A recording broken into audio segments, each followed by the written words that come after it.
على الفلاح.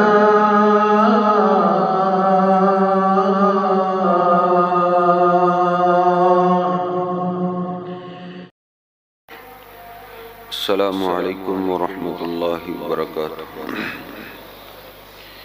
إن الحمد لله نحمده ونستعينه ونستغفره ونؤمن به ونتوكل عليه ونعوذ بالله من شرور أنفسنا ومن سيئات أعمالنا. من يهده الله فلا مضل له ومن يضلله فلا هادي له. أشهد أن لا إله إلا الله وحده لا شريك له وأشهد أن محمدا عبده ورسوله. اللهم صل على محمد وعلى آل محمد كما صليت على إبراهيم وعلى آل إبراهيم إنك حميد مجيد. اللهم بارك على محمد وعلى آل محمد كما باركت على إبراهيم وعلى آل إبراهيم إنك حميد مجيد. رب اشرح لي صدري ويسر لي أمري واحلل عقدة من لساني يفقه قولي. رب زدني علما سبحانك لا علم لنا إلا ما علمتنا إنك أنت العليم الحكيم. اللهم اغفر لنا ولوالدينا ولجميع المسلمين والمسلمات والمؤمنين والمؤمنات الأحياء منهم والأموات. أما بعد فإن خير الحديث كتاب الله وخير الهدي هدي محمد صلى الله عليه وسلم وشر الأمور محدثاتها وكل محدثة بدعة وكل بدعة ضلالة وكل ضلالة في النار. أعوذ بالله السميع العليم من الشيطان الرجيم من همزه ونفخه ونفسه. بسم الله الرحمن الرحيم. يا أيها الذين آمنوا اتقوا الله حق تقاته ولا تموتن إلا وأنتم مسلمون. يا أيها الناس اتقوا ربكم الذي خلقكم من نفس واحدة وخلق منها زوجها وبث منهما رجالا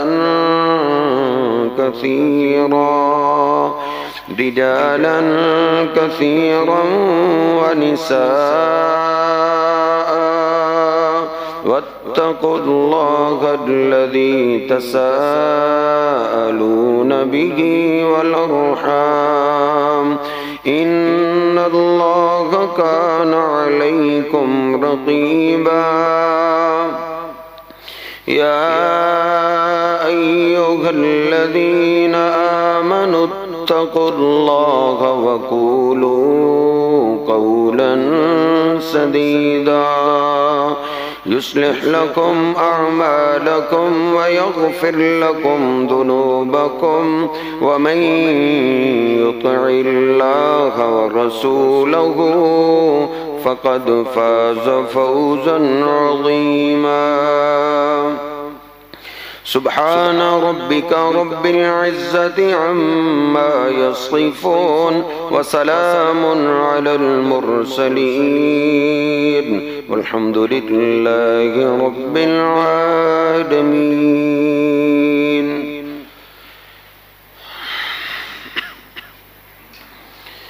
اللہ سبحانہ و تعالی نے 13ویں سپارے سورۃ الرعد میں 26 نمبر آیت ہے. اللہ سبحانہ و تعالی فرماتا ہے اللہ یبسط الرزق لمن یشاء ویقدر، کہ اللہ سبحانہ و تعالی جس کے لیے چاہتا ہے رزق کو وسیع کر دیتا ہے، اور جس کے لیے چاہتا ہے اللہ پاک دنیا میں رزق کو تنگ کر دیتا ہے. وَفَرِحُوا بِالْحَيَاةِ الدُّنْيَا، کچھ لوگ ایسے ہیں جو دنیا کی زندگی کے ساتھ ہی خوش ہو جاتے ہیں. دنیا کا مال ملا تو اللہ پہ راضی ہو گئے، دنیا کا مال نہ ملا تو اللہ پہ بھی وہ ناراض ہو جاتے ہیں. وَمَا الْحَيَاةُ الدُّنْيَا فِي الْآخِرَةِ إِلَّا مَتَاعٌ، حالانکہ حقیقت یہ ہے کہ دنیا کی زندگی آخرت کے مقابلے میں ایک متاع ہے. متاع عربی زبان میں استعمال شدہ ٹشو کو کہتے ہیں. اس کو قلیل بھی کہا جاتا ہے، اس کو متاع بھی کہا جاتا ہے. یعنی آخرت کے مقابلے میں دنیا کی زندگی کچھ بھی نہیں. اللہ پاک کے ہاں دنیا کے مال و متاع کی کوئی حیثیت نہیں. یہ حیثیت میرے اور آپ کے ہاں. ابن ماجہ کی ایک حدیث میں آج پڑھ رہا تھا، نبی پاک صلی اللہ علیہ وسلم صحابہ کے ساتھ جا رہے ہیں، راستے میں ایک بکری کا بچہ مرا پڑا ہے جس سے سمیلیں آ رہی ہیں. نبی پاک صلی اللہ علیہ وسلم اس کے پاس کھڑے ہیں اور آپ صحابہ سے پوچھ رہے ہیں اس کو ادھر کیوں پھینک دیا گیا، پھینک کیوں دیا گیا ہے؟ صحابہ نے عرض کی اللہ کے رسول یہ بچہ ہے، مر گیا ہے، اس کی تو کھال بھی کسی کام کی نہیں، اس کو پھینکنا ہی تھا. کہا یہ مجھ سے 2 درموں کا کون خریدے گا، 2 درموں کے بدلے. صحابہ عرض کرتے ہیں اللہ کے رسول اس کو مفت میں گھر لے جانے کے لیے تیار نہیں، کس نے خرید رہے ہیں؟ آپ فرماتے ہیں لَلدُّنْيَا أَهْوَنُ عَلَى اللَّهِ مِنْ هَذِهِ، اللہ سبحانہ و تعالیٰ کے ہاں دنیا کے مال و متاع کی حیثیت اس سے بھی گئی گزری ہے. اللہ کے ہاں مال کی کوئی حیثیت نہیں، کیونکہ مجھ سے میرے بہن بھائی بھی پیار کرتے ہیں، میرے دوست احباب بھی پیار کرتے ہیں، میرے رشتہ دار بھی پیار کرتے ہیں، میرا ماں اور میرا باپ بھی مجھ سے پیار کرتا ہے، لیکن ان سب سے کہیں زیادہ مجھ سے اور آپ سے ہمارا رب ہم سے پیار کرتا ہے. تو اللہ پاک کے ہاں مال کی حیثیت اس لیے نہیں ہے کیونکہ مال بندے کے لیے ایک بہت بڑا فراڈ ہے، بہت بڑا دھوکہ ہے. اس کی رنگینی میں آ کے انسان بندہ اپنی دنیا اور آخرت کو برباد کر بیٹھتا ہے. اس لیے اللہ پاک کے ہاں مال کی کوئی حیثیت نہیں، مال یہی رہ جائے گا، کوٹھیاں بنگلے یہی رہ جائیں گے، بینک بیلنس یہی رہ جائے گا۔ جو انسان کو وقتاً فوقتاً کہتا رہتا تھا یحسب ان مالہ اخلدا، تیرے پاس مال بڑا ہے، جس کے پاس مال زیادہ ہوتا ہے اس کو موت نہیں آتی۔ دل پہ شیطان جم کے بیٹھ کے یہی خیالات ڈالتا رہتا ہے، موت اس کو آتی ہے جس کے پاس علاج کے لیے پیسے نہ ہو۔ تجھے تو تھوڑا سا کچھ ہوا تو مہنگے ڈاکٹر سے تیرا علاج ہو جائے گا۔ دھوکے میں ڈالتا رہا مال شیطان، حتیٰ کہ وہ وقت بھی آ گیا کہ مال یہیں کا یہیں رہ گیا اور یہ خالی ہاتھ دنیا سے جا رہے، مال نہیں کام آیا۔ گھر والے بھی اب اس سے نفرت کرنے لگے، اب تو گھر والے بھی اس کے لیے گھر کی چارپائی بھی نہیں دیتے۔ اس کو آج اسی چارپائی پہ لٹایا جاتا ہے جس چارپائی پہ اس محلے کے غریب کا جنازہ اٹھتا ہے۔ مسجد کی وہی چارپائی لائی جاتی ہے، اسی پہ اس کو لٹایا جاتا ہے۔ وَمَا الْحَيَاةُ الدُّنْيَا فِي الْآخِرَةِ إِلَّا مَتَاعٌ، دنیا کا مال و متاع جس پہ میں اور آپ فخر کرتے ہیں، یہ ایک استعمال شدہ ٹیشو ہے آخرت کے مقابلے میں۔ مال ایسا فراڈ کرتا ہے، اس لیے اللہ کے ہاں مال کی حیثیت ہے۔ نبی پاک صلی اللہ علیہ وسلم تو یوں فرماتے ہیں لو کانت الدنیا تعدل عند اللہ جناح بعوضۃ ما سقا کافرا شربۃ ماء، اگر اللہ پاک کے ہاں اس دنیا کے مال کی کوئی حیثیت ہوتی تو اللہ دنیا کا مال کیا کسی کافر کو پانی کا ایک گھونٹ بھی نہ پلاتا۔ بسا اوقات کافروں کے پاس دولت زیادہ ہوتی کیونکہ حیثیت نہیں، بلکہ ایک حدیث میں تو آپ نے قسم اٹھائی، اللہ کی قسم، اگر رائی کے دانے کے برابر بھی دنیا کے مال کی حیثیت ہوتی تو اللہ پاک دنیا کا مال لم یؤتہ الا احباءہ و اولیاءہ، تو دنیا کا مال اللہ صرف اپنے پیاروں کو دیتا، صرف اپنے پیاروں کو۔ نبی پاک صلی اللہ علیہ وسلم چلتے چلتے اپنی بیٹی فاطمہ کے پاس پہنچے جو بیمار تھی، پوچھا اے بنیا کیف تجدین کی، او پیارے بیٹا کیا حال ہے؟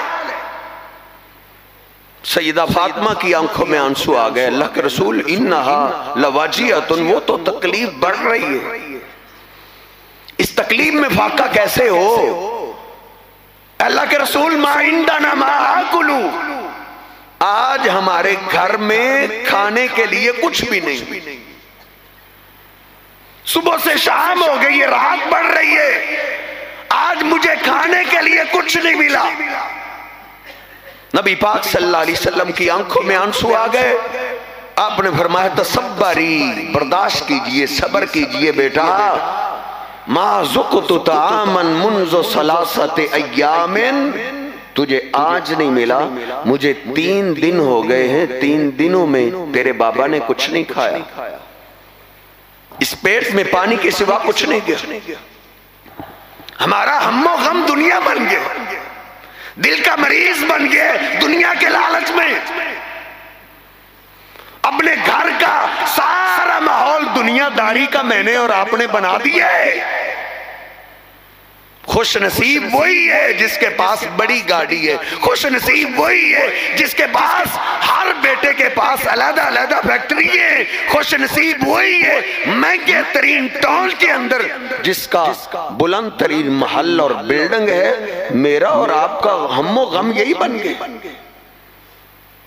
ہم نے سب کچھ اسی کو سمجھ لیا، جس کو دنیا کا مال مل گیا ہم سمجھتے ہیں اللہ نے اس کا بازو پکڑ لیا ہے۔ یہ دیکھیے یہ کون سا گھر ہے؟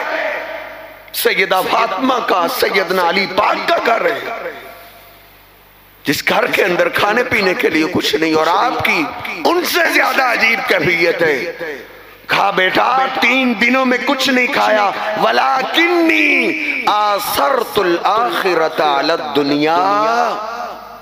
اگر تیرا بابا اللہ سے دنیا مانگتا تو اللہ احد پہاڑ سونے کا بنا دیتا، لیکن اے فاطمہ ہم دنیا کی زندگی پہ آخرت کو ترجیح دیتے۔ اصل سفر آگے۔ مجھ سے بڑا پاگل کون ہو سکتا ہے جس نے 20 30 40 سال کھپا دیے کہ جو 10 20 سال کا میرا بڑھاپے کی عمر ہے نا یہ سکون سے کٹے۔ اس کے لیے تو میں نے 30 40 سال کا لمبا پیریڈ لگا دیا ہے۔ اور محترم جدھر ہم نے موت تک لیٹنا ہے اس کے لیے میں نے اور آپ نے کیا کیا؟ میں نے اور آپ نے ہزاروں روپے تو لگا دیے، لاکھوں روپے لگا دیے واش روم پہ۔ جدھر میں نے ایک دن میں تھوڑا سا وقت ٹھہرنے ادھر ہم نے اتنی دولت لگا دی ہے۔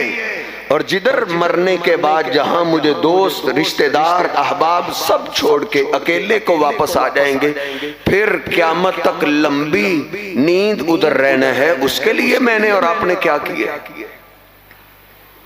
نبی پاک صلی اللہ علیہ وسلم دیکھ لیجئے تربیت کیسی کر رہے ہیں۔ بلاکنی آثرت الآخرۃ علی الدنیا۔ اے فاطمہ ہمارا اصل ٹارگٹ آخرت ہے، ہم نے آخرت لینی ہے اللہ سے۔ نبی پاک صلی اللہ علیہ وسلم کے گھر کی کیا کیفیت تھی؟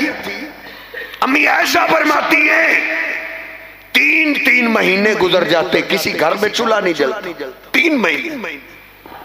کوئی ایک گھر بھی اس دنیا میں شاید ایسا نہ ہو جس گھر کے اندر 1 مہینہ تک کھانے کے لیے کچھ نہ ہو۔ یہ میرے محبوب پیغمبر کے نام کھا رہے ہیں، 3 مہینے گزر گئے چولہا جلا ہی نہیں۔ گزران کیسے ہوا؟ کھا کھجوریں کھائی، پانی پیا، نہیں ملی گٹھلیاں چوس کے پانی پی کے گزارا کرتے تھے۔ جب اسلام فتوحات ہوئی، اسلام مالدار ہونے لگا، صحابہ اکرام کے گھروں کے اندر زیورات بھی آ گئے۔ نبی پاک صلی اللہ علیہ وسلم ہمارے سخی محبوب پیغمبر، آپ سے زیادہ غنی کوئی نہیں، آپ سے زیادہ سخی کوئی نہیں۔ جتنا مال آپ کے حصے میں آتا آپ تو غرباء میں تقسیم کر دیتے۔ آپ کی ازواج مطہرات آپ کے پاس تشریف لائیں مشورہ کر کے، اللہ کے رسول اب تو مدینے کی خواتین نے سونے کے زیورات بھی بنا لیے۔ ہمارے جسموں میں بھی دھڑکتا ہوا دل ہے، ہمارے بھی جذبات، ہمیں سونے کے زیورات نہیں چاہیے لیکن ہمیں خرچہ تو پورا چاہیے۔ ہمیں راشن تو مل جایا کرے، ہمیں تو راشن بھی نہیں ملتا۔ کئی دن اب بھی ہم فاقوں میں گزار دیتے ہیں۔ خرچے کی ڈیمانڈ ہو رہی ہے اللہ کے رسول صلی اللہ علیہ وسلم سے۔ 21ویں سپارے کا آخر پڑھیے، نبی پاک صلی اللہ علیہ وسلم خاموش ہیں۔ آپ کا جواب اللہ پاک نے دیے، یا ایھا النبی قل لازواجک ان کنتن تردن الحیاۃ الدنیا وزینتها فتعالین امتعکن واسرحکن سراحا جمیلا۔ میرے حبیب آپ خاموش کیوں؟ ان اپنی بیویوں کو کہہ دو اگر تمہیں دنیا کا مال چاہیے، کھلا خرچہ چاہیے، کھلا راشن چاہیے تو پھر آ جاؤ، دنیا کا مال بھی لے جاؤ اور ساتھ طلاقیں لے کر اپنے گھروں کو چلی جاؤ۔ جن کو میرے محبوب پیغمبر سے زیادہ دنیا کے مال سے پیار ہے، دنیا کے راشن سے پیار ہے، تو وہ میرے پیغمبر کے گھر میں رہنے کے قابل ہی نہیں ہے۔ نبی پاک صلی اللہ علیہ وسلم کے گھرانے کی یہ کیفیت۔ ایک دن نبی پاک صلی اللہ علیہ وسلم صحیح البخاری میں آپ چلتے چلتے اپنی بیٹی فاطمہ کے دروازے پہ پہنچے، دروازہ کھولنے لگے تو دیکھا دروازے پہ ایک خوبصورت پردہ لٹک رہا ہے، خوبصورت کپڑا۔ نبی پاک صلی اللہ علیہ وسلم نے سلام بولا اور دروازے سے ہی واپس پلٹ گئے۔ سیدہ فاطمہ نے جلدی سے علی پاک کو بھیجا، جاؤ میرے بابا دروازے سے واپس چلے گئے، واپس کیوں گئے؟ جناب علی پاک رضی اللہ تعالیٰ عنہ آپ کے قدموں پہ آئے، نشانوں پہ چلتے ہوئے نبی پاک صلی اللہ علیہ وسلم کی خدمت میں پیش ہوئے۔ اللہ کے رسول کیا غلطی ہوئی؟ آپ ہمارے دروازے سے ہی واپس آ گئے، آپ نے اندر آنا بھی پسند نہیں کیا۔ خالی آج آپ کے دروازے پہ اتنا خوبصورت پردہ لٹکا ہوا تھا، اتنا خوبصورت، دنیا کی زندگی کی رنگینی ہے اے علی تیرے گھر میں آ گئی ہے۔ مالی والی دنیا، میرا اور دنیا کا تعلق ہی کیا ہے؟ جس گھر کے اندر دنیا کی رنگینی آ جائے پھر اس گھر میں اللہ کا رسول نہیں جایا کرتا۔ یہ بخاری شریف پڑھ رہا ہوں، نبی پاک صلی اللہ علیہ وسلم نے اپنے گھرانے سے اور صحابہ اکرام کی یہ تربیت کی ہے کہ اپنا ٹارگٹ آخرت رکھو، ٹارگٹ آخرت ہے۔ اس کا یہ مطلب نہیں ہے آپ بزنس چھوڑ دیں، آپ کاروبار چھوڑ دیں، آپ روپیہ پیسہ کمانا چھوڑ دیں، یہ تو ہماری ضرورت ہے، بزنس تو کرنا ہی کرنا ہے، کاروبار کرنا ہی کرنا ہے، لیکن اس کاروبار سے، مال سے اتنی محبت نہ کرو کہ مجھ اور آپ سے پھر اس کو چھوڑنا مشکل ہو جائے۔ اس کی محبت میں آ کے کہیں آخرت کی طرف جانا مشکل نہ ہو جائے۔ نبی پاک صلی اللہ علیہ وسلم اور صحابہ اکرام کی رہبانیت والی تربیت نہیں کرتے تھے۔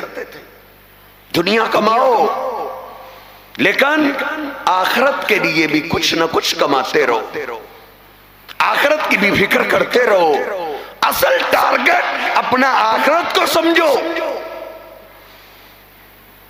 سیدنا عمر فاروق رضی اللہ تعالیٰ عنہ آپ کے کمرے میں، آپ کی بیٹھک میں، آپ کی ملاقات کے لیے آئے،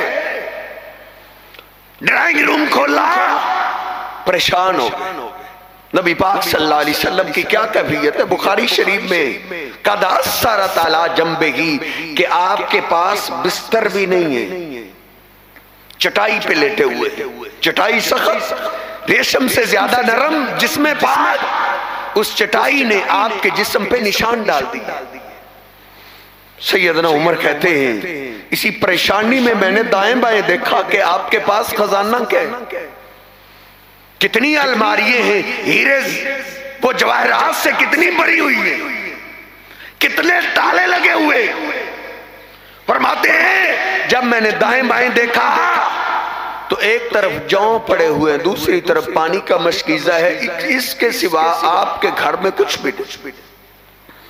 فرماتے ہیں فَبْتَدَرَتْ عَيْنَايَ، میری آنکھیں بہہ پڑی، میں نے رونا شروع کر دیا، حتیٰ کہ میرا رونا چیخ میں بدل گیا کہ یہ اللہ کے رسول ہیں اور ان کی کیفیت کیا ہے، اتنی غربت۔ چیخ کو سن کے نبی پاک صلی اللہ علیہ وسلم بیدار ہوئے، عمر فاروق کو سینے سے لگایا، ما یبکیک یا ابن الخطاب، اے عمر کیوں رو رہے ہو؟ اللہ کے رسول کیا آپ سے اللہ کو سب سے زیادہ پیار نہیں؟ انت صفو اللہ، کہ اللہ نے آخری نبوت کے لیے آپ کا انتخاب نہیں کیا؟ کیا اللہ کا مقرب فرشتہ وہی لے کے آپ کے پاس نہیں آتا؟ کیوں نہیں؟ اللہ کے رسول آپ اللہ کے پیارے ہیں، دل کا خزانہ تو کا، آپ کا خزانہ یہ ہے کہ یہ جو آپ کی کل کائنات ہے، یہ ایک طرف پانی کا مشکیزہ پڑا ہوا ہے۔ اے اللہ کے رسول وہ کیسر و کسرا ہم فی الاسمار والانہار، ان کو اللہ نے باغات کتنے دیے، ان کے باغوں کے اندر نہریں کیسی کیسی چلتی ہیں، دنیا کی ہر نعمت ان کے پاس ہے، حالانکہ ہم عدو اللہ، وہ اللہ کے دشمن ہیں، وہ اللہ کو نہیں مانتے، وہ اللہ کے باغی ہیں۔ آپ کے پاس یہ، آپ نے فرمایا عمر کیا اللہ کی تقسیم پہ راضی نہیں ہو؟ لَهُمُ الدُّنْيَا وَلَنَا الْآخِرَةِ، ان کو اللہ نے دنیا دی ہے اور ہمارے لیے اللہ نے آخرت رکھی۔ یہ اپنے گھر کا ماحول بناؤ، دنیا کا مال جو ملنا ہے وہ تو ملنا ہی ملنا ہے، وہ تجھ سے خطا نہیں جائے گا. جو ذات تیرے حصے کی بارش کا ایک ایک قطرہ تیرے ہمسائے کی چھت پہ نہیں گرنے دیتا، وہ تیرے حصے کا رزق کہیں نہیں جانے دے گا. دیکھنا جو ہمارے نصیب میں لکھ دیا گیا ہے اس کے پیچھے لگتے لگتے کہیں ہم اپنی آخرت برباد نہ کر بیٹھے. صحابہ کاروبار کرتے تھے، بزنس کرتے تھے، روپیہ پیسہ کمایا کرتے تھے. آپ حیران ہوں گے ان کے بیرون ملک بزنس اور کاروبار تھے، لیکن اس تجارت سے، اس کاروبار سے، اس سونے چاندی کمائے ہوئے سے وہ اپنی آخرت کو خریدا کرتے تھے. وہ اپنی آخرت کی بھی فکر کیا کرتے تھے. وہ کتنا بڑا تاجر ہوگا جس نے کئی کروڑوں کے اونٹ ایک ہی مجلس میں صدقہ کر دیے، ایک ہی مجلس میں. اور انہوں نے آخرت کو ایسے خریدا کہ آپ بول پڑے عثمان اب نیکی نہ بھی کرو تم پھر بھی جنتی ہو، تم نے اللہ سے جنت خرید لی ہے. وہ کاروبار کے ذریعے اپنی آخرت کو خریدا کرتے تھے. یہی عثمان ہے، اتنا بڑا تاجر، اتنا بڑا بزنس مین. لیکن کیفیت کیا ہے؟ جب بھی قبرستان کے پاس سے گزرتے تو زاروں کی تار رو دیا کرتے تھے، بڑا روتے تھے. قبرستان کو دیکھ کے بڑا روتے تھے. کسی نے پوچھ لیا آپ کے سامنے جہنم کا تذکرہ کیا جاتا ہے تو اتنا نہیں روتے جتنا آپ قبر کے تذکرے پہ روتے، کیا وجہ ہے؟ انہوں نے کیا کہا؟ فرماتے جب سے میں نے اپنے محبوب پیغمبر سے قبر کے حالات سنے، اور وہ حالات ایسے ہیں جو میں نے اکیلے نے طے کر دے، اس دن کے بعد مجھے قبر کا عذاب سنتے ہی رونا آ جاتا کہ وہ یہ نازک بدن کیسے برداشت کریں. میں نے اپنے پیغمبر سے سنا ہے ان القبر اول منزل من منازل الاخرہ، قبر آخرت کی منزلوں میں سے پہلی منزل ہے. جو یہاں کامیاب ہو گیا وہ تو کامیاب ہی کامیاب. اللہ نہ کرے جو یہاں پھنس گیا تو جوں جوں وقت گزرے گا عذاب میں سختی آتی جائے گی. ایک دفعہ نبی پاک صلی اللہ علیہ وسلم نے قبر کے حالات کا تذکرہ کیا. سیدہ اسماء بنت ابی بکر فرماتی ہیں مسجد سے چیخوں کی آواز آئی، صحابہ اکرام چیخ رہے ہیں، سسکیوں کی آوازیں آ رہی. جب آپ کا خطبہ ختم ہوا میں نے کسی سے پوچھا اللہ تم پہ رحم کرے آج صحابہ اتنا کیوں روئے؟ تو مجھے بتایا فذکر فتنۃ القبر، آج اللہ کے محبوب پیغمبر نے قبر کے عذابوں کا ذکر کیا، قبر کے فتنوں کا تذکرہ کیا ہے. آپ نے فرمایا ما رأیت منظرا قط الا والقبر افظع منہ. اللہ نے عذابات کے جتنے مراحل مجھے دکھائے ہیں سب سے زیادہ گھبراہٹ والا مرحلہ وہ قبر کا مرحلہ ہے. لولا ان تدافنوا لدعوت اللہ ان یسمیکم من عذاب القبر. جو قبر کے عذاب میں پھنس جاتا ہے پھر اس کی چیخو پکار کی آواز قریب کے ہر جانور اور پرندے سنتے ہیں. اس کی درد بھری آواز کو قریب کے جانور بھی سنتے ہیں. میں نے کئی دفعہ خواہش کی کہ دعا کروں اے اللہ یہ عذاب یہ درد بھری آواز میری امت کے زندوں کو سنا دے تاکہ ان کو یقین ہو جائے کہ ہم نے جہاں پہنچنا ہے، جہاں ہماری آخری منزل ہے، اگر وہاں ناکام ہو گئے تو وہاں ایسے حالات ہیں. آپ فرماتے پھر میں نے دعا نہیں کی. اللہ کے رسول آپ نے دعا کیوں نہیں کی؟ آپ فرماتے ہیں اگر تم نے وہ درد بھری آواز سن لی تو تم نے اپنی میتوں کو قبرستان میں دفن کرنا چھوڑ دینا، تم جلا دو گے، تم راکھ بنا دو گے. نبی پاک صلی اللہ علیہ وسلم صحابہ کی یہ تربیت کیا کرتے تھے، پھر ان کا مطمع نظر، ان کا ٹارگٹ آخرت تھا۔ ہمارے گھر کا یہ ماحول نہیں ہے، ہم نے ٹارگٹ اور دیے۔ ہمارا بیٹا آ کے کہتا ہے ابو فلاں دوستوں کے پاس اتنی بڑی گاڑی ہے، ہمارے پاس چھوٹی گاڑی۔ بیٹے کو ٹارگٹ یہ دے دیے کامیابی تب ہے بڑی گاڑی آ جائے۔ ابو جی فلاں کی تو کوٹھی فلاں ٹاؤن میں، ہم غریبوں کے محلے میں رہتے ہیں۔ یعنی اس بیٹے کا ٹارگٹ بھی یہی ہے کہ بنگلہ فلاں ٹاؤن میں ہو تو پھر ہی کامیابی۔ گاڑی بڑی آ گئی تو کیا ہو جائے گا؟ وہ بڑی گاڑی کو اپنا ٹارگٹ سمجھنے والوں، اگر بڑی گاڑی آ گئی تو کیا ہو جائے گا؟ کچھ بھی نہیں ہوگا۔ بڑی گاڑیوں والے کو 50 روٹیاں نہیں کھا لیتے، ان کا بھی رہن سہن، ان کے بھی سانس اللہ کے حکم سے چلتے۔ امیر ترین گھروں کے اندر بھی 40 50 سال عمریں گزارنے والے بزرگ موجود ہیں جو غریب گھروں کے اندر موجود ہیں۔ دن کٹ رہے ہیں، ایک ایک دن مجھے اور آپ کو قبر کے قریب کر رہے ہیں۔ آؤ اس قبر کی تیاری کرو، اس کے لیے کچھ تیار کر لو جو نبی پاک صلی اللہ علیہ وسلم صحابہ کی تربیت کرتے تھے۔ خندق کھودی جا رہی ہے، سیدنا جابر کہتے ہیں صحیح البخاری میں، خندق کھودتے کھودتے آج 3 دن ہو گئے، لم نذق طعاما، 3 دنوں میں ہم نے کھانا نہیں چکھا۔ ایک چٹان آ گئی، بہت بڑا پتھر آ گیا، وہ ٹوٹ نہیں رہا تھا۔ نبی پاک صلی اللہ علیہ وسلم کو اطلاع دی گئی، آپ آئے میں توڑتا ہوں۔ فرماتے ہیں بھوک کی وجہ سے آپ سے بولا نہیں جا رہا تھا۔ فرماتے ہیں جابر سب سے زیادہ مجھے رونا اس وقت آیا جب نبی پاک صلی اللہ علیہ وسلم خود خندق میں اتر رہے، جب اترنے لگے تو آپ کا کپڑا پیٹ سے ہٹ گیا۔ میں نے کیا دیکھا؟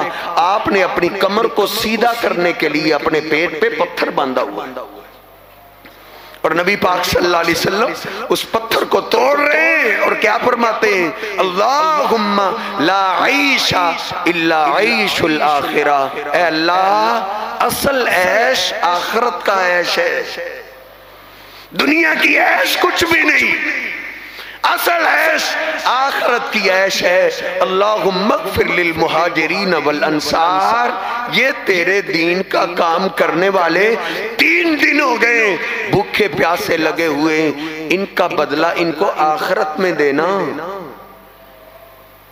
نبی پاک صلی اللہ علیہ وسلم صحابہ کی یہ تربیت کر، اللہ بھی کہتا ہے بل تحبون العاجلہ، ارے انسان تم نقد سے بڑا پیار کرتے ہو، تمہارا پیار، تمہاری دل لگی نقد سے ہے، دنیا سے ہے۔ وَتَذَرُونَ الْآخِرَةَ، آخرت ادھار ہے، آخرت کو تم کتنی جلدی چھوڑ دیتے ہو۔ اللہ کہتا ہے بَلْ تُؤْثِرُونَ الْحَيَاةَ الدُّنْيَا وَالْآخِرَةُ خَيْرٌ وَأَبْقَىٰ ان هذا لفی الصحف الاولى صحف ابراہیم و موسیٰ۔ نبی پاک صلی اللہ علیہ وسلم ہر جمعے اس کی تلاوت کیا کرتے تھے، ہر جمعے صحابہ کو یہ تلاوت سنایا کرتے تھے کہ تم دنیا کی زندگی کو ترجیح دیتے ہو، حالانکہ آخرت اس سے بہت بہتر بھی ہے اور ہمیشہ رہنے والی ہے۔ یہ استعمال شدہ ٹیشو پیپر ہے، اس کو ٹیشو پیپر ہی سمجھئے، مگر نہ یہ دنیا کے لوگ تجھے ٹیشو پیپر کی طرح پھینک دیں گے۔ اگر تم نے اس کو ٹیشو پیپر نہ سمجھا تو تمہیں ٹیشو پیپر سمجھا جائے گا۔ بل تؤثرون الحیات الدنیا، اللہ نے ان کے کاروبار کا ذکر کیا، اللہ نے ان کی تجارتوں کا ذکر کیا، اللہ نے ان کے پیسے کمانے کا ذکر کیا، اللہ پاک نے صحابہ کا تذکرہ کیا کہ وہ کاروبار کرتے کرتے پھر پیسہ کماتے کماتے ان کا مال زکوٰۃ کے نصاب کو بھی پہنچ جاتا تھا۔ لیکن کیسے تھے؟ رجال لا تلہیہم تجارت ولا بیع عن ذکر اللہ و اقام الصلاۃ، وَإِيتَاءِ الزَّکَاۃ، ان کا کاروبار، ان کی تجارتیں، ان کی دکانیں، ان کی منڈیاں تھی، بیرون ملک ان کا کاروبار تھا۔ اللہ کہتا ہے لیکن ان کا بزنس، ان کا کاروبار ان کو نماز سے نہیں روک سکتا، ان کو زکوٰۃ سے نہیں روک سکتا۔ اس لیے میرے محترم بھائیوں، اپنے گھروں کا مائنڈ بدلیے، ٹارگٹ آخرت کو بناؤ، دنیا بھی کماؤ، دنیا بھی بناؤ، لیکن دنیا بناتے بناتے کہیں ہم آخرت کو نہ بھول جائیں۔ بات ختم کرتے ہیں، آخری بات ہے، وہ بھی آپ نے سنی ہوئی ہے، بس اشارہ کرنا ہے۔ اللہ کرے یہ بات میرے اور آپ کے دل میں اتر جائے۔ وہ کاروبار اور بزنس سب کچھ کیا کرتے تھے، دنیا بھی بنایا کرتے تھے، لیکن جب دنیا اور آخرت مقابلے میں آ جاتی تو وہ آخرت کو ترجیح دیتے تھے، سمجھتے تھے اصل ٹارگٹ آخرت ہے۔ نبی پاک صلی اللہ علیہ وسلم کے پاس ایک کمواری لڑکی آئی ہے، کمواری بچی آئی ہے، عرض کرتی اللہ کے رسول آپ سب کے لیے دعا کرتے ہیں، میرے لیے بھی دعا کر دیجئے۔ کیا دعا ہے؟ انی اسرع فدعوا اللہ علی، مجھے مرغی کا دورہ پڑتا ہے، میرے لیے دعا کیجئے اللہ مجھے شفا دے۔ آپ فرماتے ہیں گھر جا کے یہ حدیث آج آپ نے ضرور ذکر کرتی، آپ فرماتے ہیں ان شئتی دعوت اللہ ان یعافیکی، اگر تم چاہتی ہو تو میں دعا کر دیتا ہوں اور میرا اللہ تجھے شفا دے دے گا، میرا اللہ تجھے شفا دے دے گا۔ کتنا نقد، کتنی نقد اس کو شفا ملنے والی ہے۔ لیکن آگے آپ نے کیا فرمایا؟ میرا ایک مشورہ ہے، ان صبرتی ولک الجنہ، اگر تم مجھ سے دعا نہ کرواؤ، اس لا علاج مرض پہ تم صبر کرتی رہو تو صبر کے بدلے میرا اللہ تجھے جنت دے گا۔ ان بچیوں کی ذہن سازی کیسی تھی؟ ہم نے تو بنا دی ہے نا، بس ڈاکٹری کی سند ہاتھ میں آئے، پروفیسری کی سند ہاتھ میں آئے، پھر کامیابی ہے۔ نقد دنیا بننی چاہیے، لیکن ان کا گھر کا ماحول کیسا تھا؟ اس نے نہیں بولا اللہ کے رسول میں اپنی امی سے مشورہ کر رہا ہوں، اللہ کے رسول میں اپنے بہن بھائیوں سے مشورہ کر لوں، اللہ کے رسول میں اپنے باپ سے اجازت لیتی ہوں۔ نہیں، اس کو پتہ ہے میرا اصل ٹارگٹ کیا ہے۔ اس نے فوراً ہی بولا، عرض کیا اللہ کے رسول پھر آپ دعا مت کیجئے، اللہ کے رسول میرے لیے آپ دعا مت کیجئے، صبر تو میں اسی بیماری پہ صبر کر کے پھر اپنے رب سے جنت ہی لوں، مجھے پھر دنیا نقد نہیں چاہیے۔ جس کو ادھار اللہ کے محبوب پیغمبر کی زبان سے جنت مل رہی ہے تو اصل ٹارگٹ تو ہاتھ آ گئے، اصل ٹارگٹ تو مل گئے۔ بھائی ایک لاہور کی چیز اتنے میں ہی مجھے سیال کوٹ میں مل رہی ہے، میرا دماغ خراب ہے، میں سیال کوٹ جاؤں؟ جو ٹارگٹ میرا آج پورا ہو رہا ہے تو مجھے 40 سال پیچھے جانے کی کیا ضرورت ہے؟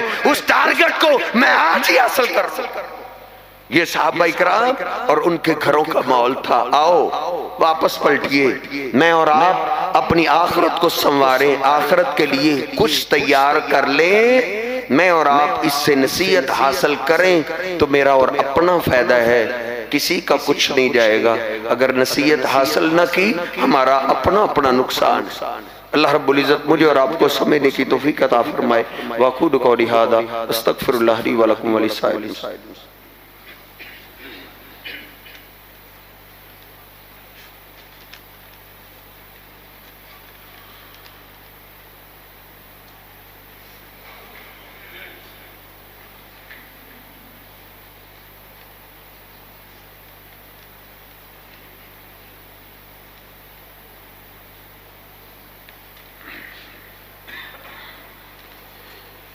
بیماروں کے لیے دعا کی درخواست کی گئی۔ ہمارے محمد دلاور بٹ صاحب بیمار ہیں، ان کے لیے دعا کیجیے، اللہ پاک ان کو صحت کاملہ عاجلہ عطا فرمائے۔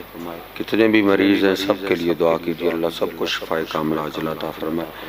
آئندہ خطبہ جمعہ انشاءاللہ اللہ کے نام میں کیا برکات ہیں، کیا رحمتیں ہیں، کیا خیر ہے، وہ عرض کریں گے سارے ساتھی وقت پہ تشریف لایا کریں اور اکیلے نہ آیا کریں، اپنے دوست احباب کو ساتھ لے کر آیا کریں۔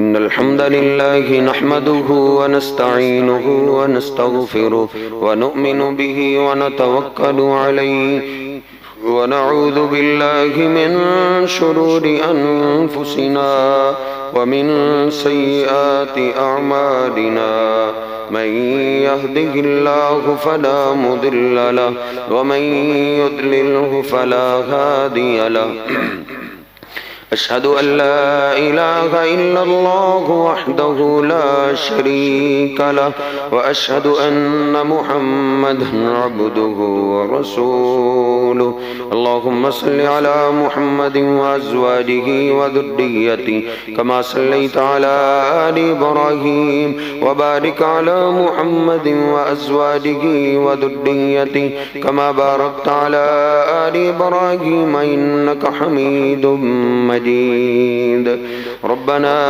آتنا في الدنيا حسنة وفي الآخرة حسنة وقنا عذاب النار اللهم اشف مرضانا ومرضى المسلمين يا شافي المرضى اشف مرضاتنا ومرضات المسلمين اللهم من أحييته منا فأحيه على الإسلام ومن توفيته منا فتوفه على الإيمان ربنا تقبل منا إنك أنت السميع العليم وتب علينا إنك أنت التواب الرحيم سبحان ربك رب العزة عما يصفون وسلام على المرسلين والحمد لله رب العالمين